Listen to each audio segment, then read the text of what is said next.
तो आज एक भाई का कमेंट था, जो उनका कमेंट था, उनका नाम है पिंटू राज। पिंटू राज का कमेंट था, शिक्षा सेवक वर्गीकृत में आते हैं कि अवर्गीकृत में आते हैं। ठीक है, तो पहले हम थोड़ा सा ये समझ लें कि वर्गीकृत और अवर्गीकृत कर्मचारी जो होते हैं वो किस कैटेगरी में होते हैं, चाहे कैसे आते हैं। ठीक है, तो पहले देखते हैं वर्गीकृत कर्मचारी। ठीक है, तो वर्गीकृत कर्मचारी जो होते हैं वो क्लासीफाइड होते हैं और कैटेगोराइज होते हैं, मतलब उनका कैटेगरी जो है बांटा रहता है। जैसे आप देख सकते हैं कि उनको हर कैटेगरी, जैसे कि group A, group B, group C, उनका कैटेगरी बांटा होता है। ठीक है, उसी तरह आता है अलग अलग श्रेणी वर्ग में बांटा हुआ हो, जैसे group A, B, C, D. तो इसी तरह है कि वो जो है वर्गीकृत कर्मचारी, उनका सब कुछ अलग अलग होता है, उनका पे स्केल अलग अलग होता है। ठीक है, लिखा हुआ आगे, वर्गीकृत कर्मचारी को पे स्केल वेतनमान दिया जाता है।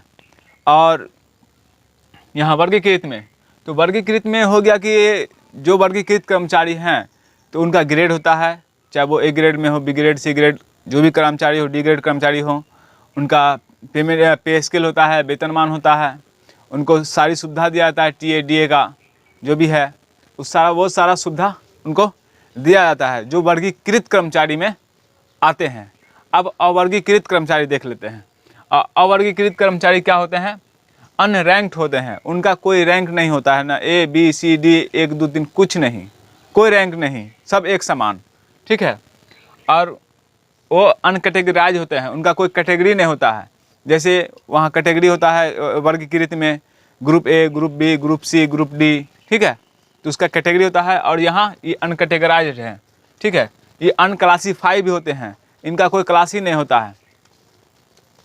और आगे है जिसका वर्ग न बनाया गया हो, तो अवर्गीकृत कर्मचारी वैसे कर्मचारी होते हैं जिनका वर्ग नहीं बनाया गया हो, एकदम आराम से, जैसे कि बोल सकते हैं कि एक पैमाने पर उनको रखा गया है कि अगर आप मतलब यहाँ ड्यूटी करते हैं, यहाँ नौकरी करते हैं, तो आपको इतना पेमेंट दिया जाएगा, 2000, 4000, 5000, 10,000 दिया जाएगा, उससे ज़्यादा कुछ नहीं, मतलब उससे ज़्यादा कुछ नहीं दिया जाएगा। ठीक है, और आगे लिखा हुआ है अवर्गीकृत कर्मचारी को पे स्केल वेतनमान नहीं दिया जाता है।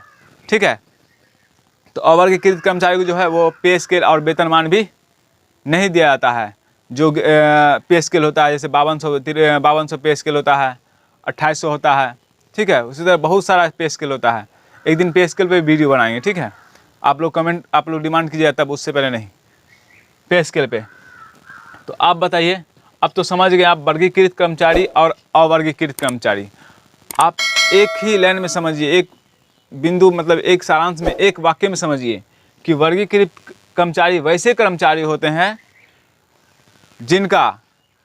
जिनको वेतनमान, ग्रेड, टीए का सुविधा, मतलब उनको जो सारी सुविधा सरकारी जो होती है उनको दी जाती है, वो वर्गीकृत कर्मचारी में आते हैं।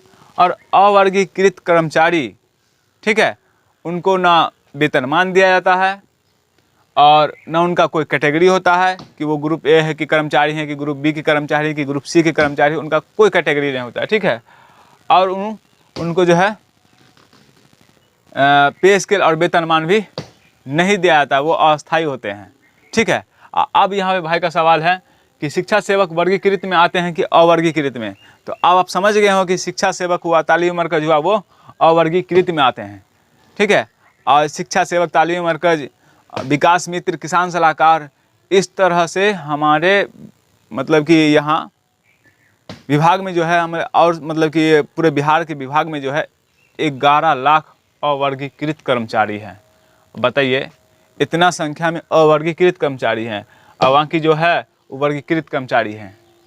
जिनको पे स्केल दिया जाता है वो वर्गीकृत कर्मचारी में आते हैं, जिनको पे स्केल नहीं दिया जाता वो अवर्गीकृत कर्मचारी में आते हैं। तो शिक्षा सेवक, तालीमी मरकज, टोला सेवक अवर्गीकृत कर्मचारी हैं। तो उम्मीद है कि आप समझ गए होंगे। तो इसी तरह से आप, अगर कोई भी सवाल हो, आपका Q&A हो, तो आप कमेंट में ज़रूर लिख के जाएँ, ताकि हम उस पर फिर कोशिश करेंगे, उस पर फिर एक वीडियो बनाएं और आपको कहीं जाने की ज़रूरत ना पड़े और मैं उस वीडियो को उपलब्ध करा सकूं। इसी आशा के साथ हम आज का वीडियो ख़त्म करते हैं। और कमेंट, आप लोग जो भी राय है, अपना राय कमेंट में दे के जाइएगा। तो मिलते हैं हम अगले वीडियो में, तब तक के लिए जय हिंद, वंदे मातरम।